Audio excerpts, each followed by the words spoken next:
आज हम social organisation में आगे देखेंगे। तो आज हम देखेंगे डेमोक्रेटिक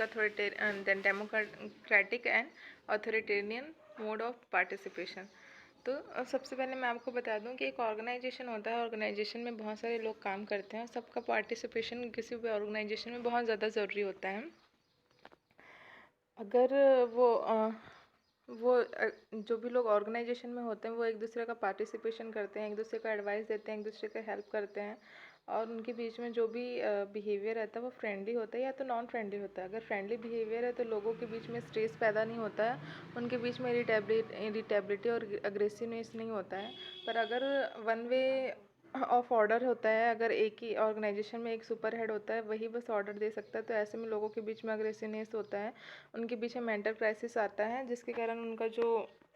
प्रोडक्टिविटी है वो क्या हो जाता है, कम हो जाता है। तो डेमोक्रेटिक मोड ऑफ पार्टिसिपेशन क्या रहता है, इसमें जो लोग रहते हैं, जितने भी लोग रहते हैं, उनके बीच में फ्रेंडली बिहेवियर रहता है, वो उनको डिसीजन लेने की अथॉरिटी रहती है, वो एक दूसरे को एडवाइस दे सकते हैं, उनके बीच में जो नेचर होता है वो हेल्पफुल नेचर रहता है, और क्या करते हैं वो एक दूसरे को सजेस्ट कर सकते हैं, जिसके कारण इनका इसका बेनिफिट होता है कि उनके बीच में लेस इरिटेबिलिटी होती है, लेस अग्रेसिवनेस होता है, ग्रेट सेटिस्फैक्शन होगा उनको अपने जॉब से, अंडरस्टैंडिंग होगा उनके मेंबर्स के बीच में, वी फीलिंग और ब्रदरहुड फीलिंग होगी, यूनिटी होता है, इंक्रीज प्रोडक्शन होता है, जिसके कारण ये सारे एक दूसरे का लोग सपोर्ट करते हैं, जिसके कारण उनके बीच में जो प्रोडक्शन होता है वो इंक्रीज होता है,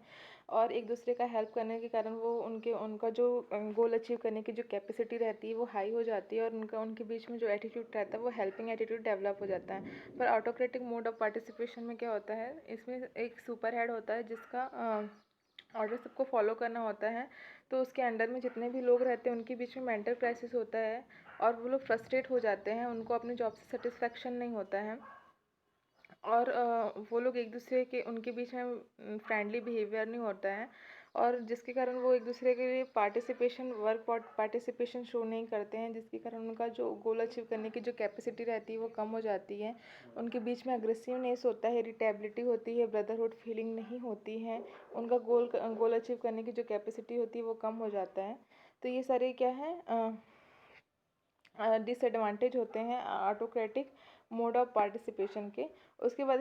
वॉलंटियर एसोसिएशन होता है। एक वॉलंटियर एसोसिएशन एक संस्था होता है जिसे दो भागों में बांटा गया है, विल और फ्रीडम। तो एक आर्टिकल बना है जिसमें इंडिया जो हमारा कॉन्स्टिट्यूशन ऑफ इंडिया है उसमें लोगों को उसके मतलब इंडिया के लोगों को ये राइट मिला गया है कि उनको वो फ्री फॉर्म ऑफ एसोसिएशन कर सकते हैं, मतलब वो अपने विलिंगनेस से किसी ग्रुप को फॉर्म कर सकते हैं, या फिर किसी भी ग्रुप को ज्वाइन कर सकते हैं, या किसी भी ग्रुप को छोड़ सकते हैं। जैसे आप जानते हैं एनजीओ, तो जो एनजीओ होते हैं वो नॉन गवर्नमेंटल होते हैं, वो गवर्नमेंट का रूल फॉलो नहीं करते हैं। तो जो एनजीओ रहते हैं वो क्या करते हैं, लोगों के वेलफेयर के लिए, लोगों को हेल्थ सर्विस प्रोवाइड करने के लिए सारे एनजीओ चलाए जाते हैं।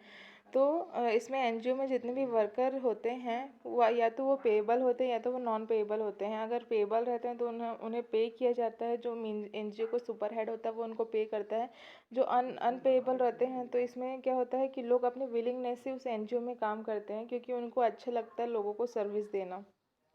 तो ये जो एनजीओ होते हैं वो नॉन गवर्नमेंटल होते हैं, मतलब इन्हें गवर्नमेंट रन नहीं करती है। इन्हें रन करने के लिए एक मेन पर्सन होता है जो इस एनजीओ को रन करता है, या फिर ग्रुप फॉर्म होता है जो इस एनजीओ को रन करने के लिए रिस्पॉन्सिबल होते हैं। तो इसका मेन मोटिव क्या होता है, तो मेथड ऑफ फॉर्मेशन होता है इसमें।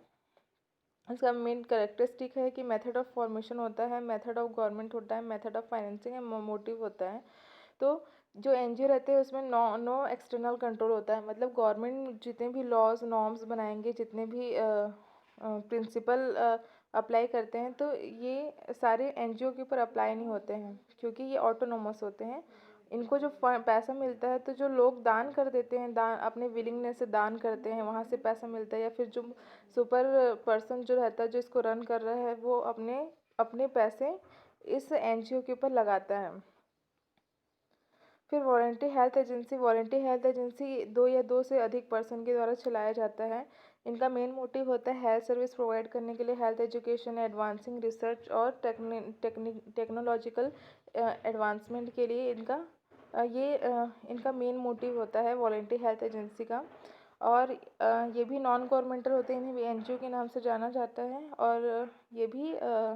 गवर्नमेंट का रूल फॉलो नहीं करते हैं। इनकी फंक्शन क्या है? टू स्ट्रेन द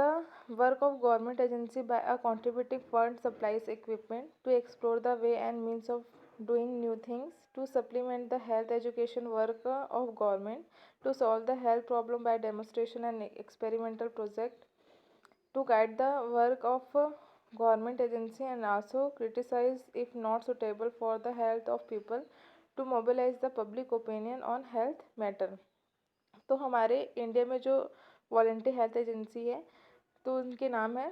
स्टूडेंट आपको ये सारे नाम याद करने पड़ेंगे क्योंकि ऐसे ही ईजी टीज आपको एग्ज़ाम में लिखना होगा। तो जो वॉलंटरी हेल्थ एजेंसी है वो है रेड क्रॉस सोसाइटी, हिंदू कुष्ठ निवारण संघ, Indian council for health welfare, tuberculosis association of India, Bharat सेवक समाज, family planning association of India, all India blind relief society and all India women conference.